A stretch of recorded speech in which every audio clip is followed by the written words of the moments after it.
नमस्कार, मौसम 29 चैनल पर आपका स्वागत और मैं हूं बाबूलाल बिश्नोई। दोस्तों, इस समय भारत के मैप में आप देख पा रहे हैं कि एक कम दबाव का क्षेत्र गांगे पश्चिमी बंगाल और एडजॉइनिंग झारखंड पर बना हुआ है और इसके प्रभाव से पूर्वोत्तर राज्य और पूर्वी राज्यों पर झमाझम बारिश हो रही है। आज ऐसे समाचार मिले हैं कि थिम्पू से लेकर भूटान की राजधानी थिम्पू से लेकर सिक्किम के गंगटोक से लेकर पश्चिमी बंगाल और पूर्वोत्तर राज्यों में भीषण बारिश इस समय हो रही है और गंगटोक के आसपास तीस्ता नदी में ज़बरदस्त उफान आने के कारण समाचारों में सुनने को मिला कि भारतीय सेना के 25 जवान लापता बताए जा रहे हैं। तो आगे भी आने वाले 2-3 दिन तक पूर्वोत्तर राज्यों में भीषण बारिश की आशंका बनी रहेगी और एंटी साइक्लोन आप देख पा रहे हैं कि अरब सागर में बना हुआ है। इसके प्रभाव से मानसून की वापसी लगातार हो रही है। आज मानसून वापसी की रेखा को देखें तो गुजरात के पोरबंदर से लेकर पश्चिमी मध्य प्रदेश और पश्चिमी उत्तर प्रदेश के कुछ हिस्सों से मानसून की विदाई हो चुकी है और बहुत ही जल्दी लगभग भारत के आधे से अधिक राज्यों में मानसून विदा हो जाने की संभावनाएं इस समय बनी हुई है। और राजस्थान में हम देखें तो मौसम मुख्यतः शुष्क बना रहेगा और दक्षिण पश्चिमी राजस्थान में दक्षिणी पश्चिमी हवाएं चलती रहेगी और शुक्रवार से तापमान में यानी परसों से तापमान में और ज़्यादा गिरावट देखने को मिलेगी। आइए विस्तार से बात करते हैं हम राजस्थान के मौसम की। दोस्तों, राजस्थान के मौसम की बात करें तो आने वाले दिनों में जो तीखी धूप है वो कम होगी और सप्ताह भर तक जोधपुर संभाग और दक्षिणी पश्चिमी राजस्थान में दक्षिणी पश्चिमी हवाएं ही चलती रहेंगी और तापमान थोड़े गिरेंगे। तो यदि अभी आप सोच रहे हैं कि रबी की फसलों की बुआई शुरू कर दें तो थोड़ी जल्दबाजी होगी। तापमान को और गिरने दें, तभी आप जो है सरसों और चने की बुआई कर सकते हैं ताकि वो अच्छे से अंकुरित होकर पौधा जो है वो बाहर निकल आए। वरना वो गर्मी की वजह से जो आपने जो फसल बोई है वो अंदर ही जलकर भस्म न हो जाए।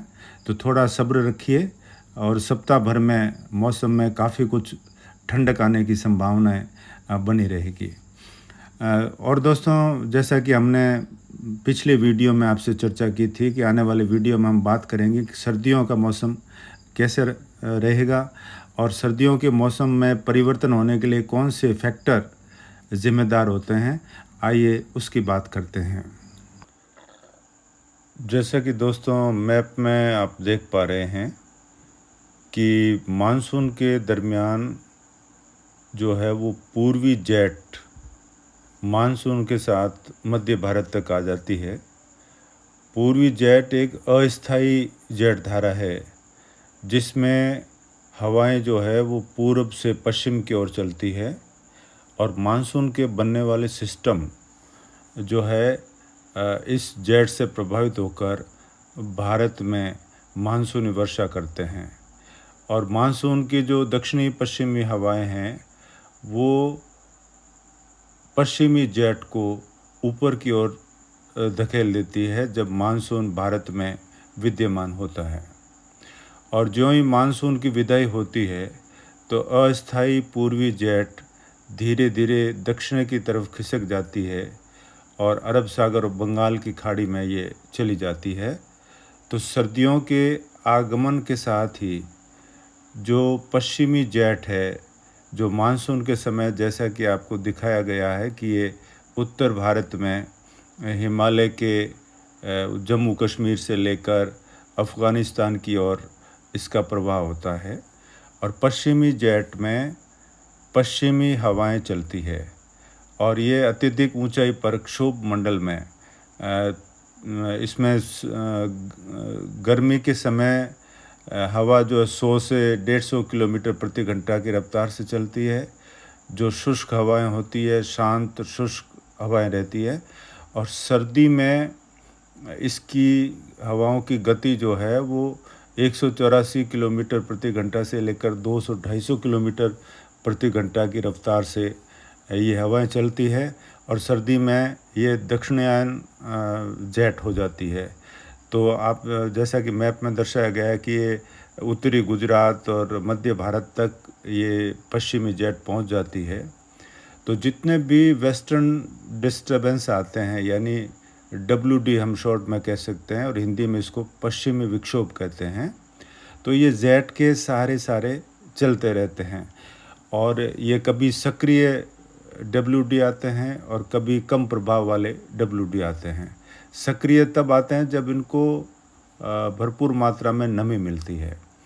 तो आप देखेंगे कि जब जेट धारा नीचे की ओर होती है, दक्षिण की तरफ झुकी हुई होती है, तो उसका एक शिरा जो होता है, एक शिरा वो अरब सागर की ओर झुका हुआ होने से हवाएं चूँकि जेट में पश्चिम में चलती है, तो वो अरब सागर की नमी को लेकर ये राजस्थान और उत्तर भारत की तरफ जो हवाएं चलेगी, इस जेट के प्रभाव से सर्दियों में पश्चिमी हवाएं जब चल जाती है तो उत्तर भारत में राजस्थान, उत्तरी गुजरात लेकर मध्य प्रदेश और दिल्ली तक जो है पश्चिमी जेट की पश्चिमी हवाएं अरब सागर की नमी लेकर जब यहाँ पहुँच जाती है और एक WD जब आता है, तो WD आते ही उसके प्रभाव से एक सर्कुलेशन बनता है और कभी कभी कम दबाव का क्षेत्र भी बन जाता है। तो उसके प्रभाव से सर्दियों में ज़बरदस्त बारिश, ओलावृष्टि, तेज़ हवाएं और सर्दियों में भी रातें गर्म और दिन में भी तापमान बढ़ने लग जाते हैं। तो उसके प्रभाव से ज़ोरदार वर्षा दिसंबर से लेकर फरवरी के मध्य जो है उत्तर भारत में होती रहती है, जिसको हम मावठ कहते हैं। तो ये जब WD आगे गुजर जाता है तो बारिश और ओलावृष्टि के कारण घना कोहरा छा जाता है उत्तर भारत में और फिर क्या होता है कि शीतलहर का प्रकोप बढ़ जाता है। तो आने वाले दिनों में आप देखेंगे, अभी के मौसमी हलचल के आकलन से ये पता चल रहा है कि 20 दिसंबर के आसपास एक सक्रिय WD जो है सर्दियों के आगमन के समय भारत में मौजूद रहेगा, ऐसी उम्मीद जताई जा सकती है।